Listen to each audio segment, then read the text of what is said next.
Welcome to today's Explainer, where we're diving into the life of an 18th century Enlightenment-era Renaissance man who fundamentally re-engineered a global game. We are looking at François André Danican Philidor. This is a guy who didn't just play chess. He dismantled it, studied its core, and put it back together in a way that literally changed how human beings think about strategy. So let's jump right into this incredibly fascinating life.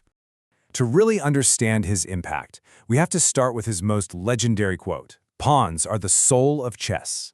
Now, today, that might sound like standard advice you'd give to any beginner.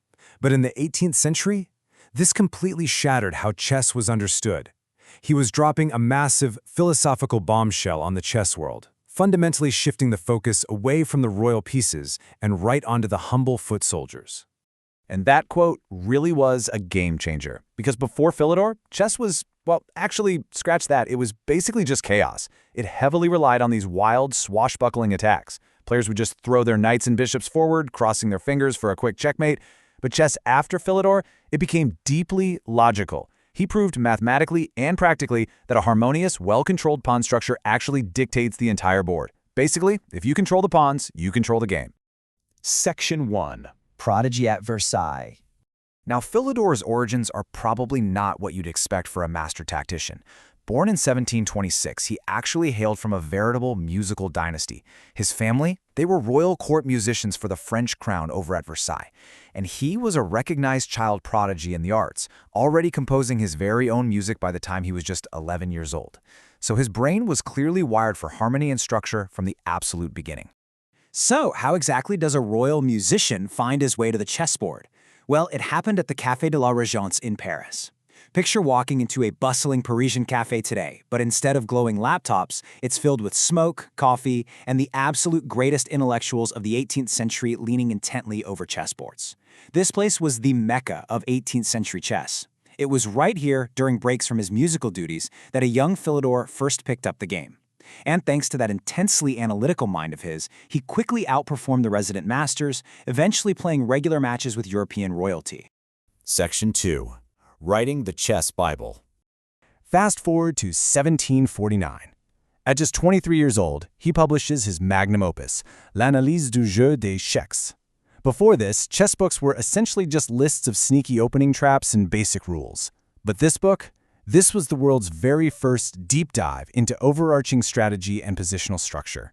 He wasn't just telling people what moves to make, he was teaching them exactly why they should make them. He laid out some absolutely crucial, groundbreaking concepts: the passed pawn, the isolated pawn, the pawn center. I mean, if you play chess today, you know these terms, and that's because Philidor literally invented the vocabulary for them.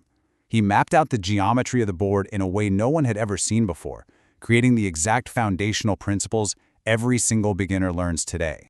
But here's the thing. Philidor wasn't just an armchair theorist making abstract claims. He also gave us the Philidor position. This is a highly specific, super famous rook and pawn in-game study. It demonstrates a concrete, incredibly practical defensive technique to force a draw when you are down on material. Over 2 centuries later, grandmasters still rely on the Philidor position to save tournament games. His genius was entirely applicable to real, over-the-board survival. Section 3. The Blindfold Wizard. 3. That is the number of games Philidor was renowned for playing simultaneously against expert opponents, completely blindfolded. No way, right? He kept the exact, ever-changing positions of 96 chess pieces across 3 different boards entirely in his head, just calling out his moves to a proxy. And if holding 3 invisible chessboards in your mind isn't crazy enough, consider the distractions he casually layered on top of it all. During these blindfold matches, he would listen to complex musical performances, or even engage in conversations and play games of cards on the side. It's honestly no wonder the public viewed these feats as genuinely supernatural at the time. The level of cognitive compartmentalization required there is absolutely staggering. Naturally, these mental acrobatics catapulted him to global celebrity status.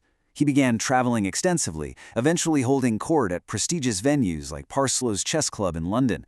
He became an international sensation, arguably the very first true celebrity in chess history, drawing huge crowds who just wanted to witness his brain in action. But this raises a pretty massive question, doesn't it? How did a chess master actually survive in the 1700s? Because back then, being the best chess player in the world did not come with million-dollar sponsorships or massive tournament prizes. Professional chess simply wasn't a recognized paying career yet. Section 4. A musical double life. Turns out, he wasn't just a hobbyist when it came to his music. Operas like Tom Jones and Le Maréchal Ferrand were chart-topping hits across Europe. In fact, Philidor is widely considered by historians to be the most important French opera composer of his time. He was a heavy hitter in the theatrical world, taking the exact same structural genius he applied to the chessboard and bringing it directly onto the musical stage. He basically lived in a state of constant symbiosis. It was the ultimate 18th century side hustle.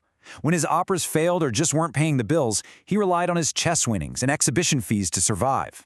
But conversely, his primary profession as a musician was greatly elevated because his fame as a chess wizard unlocked high society doors and brought in royal patrons to fund his music. He literally played both sides of the board to survive. Section 5. The father of modern chess. His life spanned this incredible, sweeping era. Born into a musical dynasty in 1726, revolutionizing the game with his magnum opus in 1749, and then passing away in 1795. And there's a deeply poignant detail here. Philidor died right in the midst of the French Revolution. He was a man deeply tied to the royal courts of Versailles, a figure who literally watched the old world of royalty give way to the modern world, both in society and on the chessboard. 50. For half a century, Philidor reigned as the undisputed, uncontested best chess player in the entire world. Just think about that. In the history of any sport or competitive discipline, maintaining a 50-year stranglehold on the #1 spot is virtually unheard of. But, his real legacy isn't just how long he won, it's how he taught the rest of us to play. Positional play. The whole concept of building a game slowly, logically, and harmoniously. Every single modern grandmaster today, whether they realize it or not, is playing on the logical, positional foundation that Philidor laid down. He taught the world that patience and structure triumph over chaotic aggression, which is honestly a lesson that applies just as much to modern life and business as it does to a chessboard. Which leaves us with this final provocative thought. Could modern chess as we know it even exist without the logical blueprint built by an 18th century opera composer? It's just amazing to think that the highly analytical, fiercely competitive game we watch today owes its soul to a man who spent half his life writing harmonies for the theater. Thank you so much for joining me for this explainer, and I hope you never look at a pawn the exact same way again.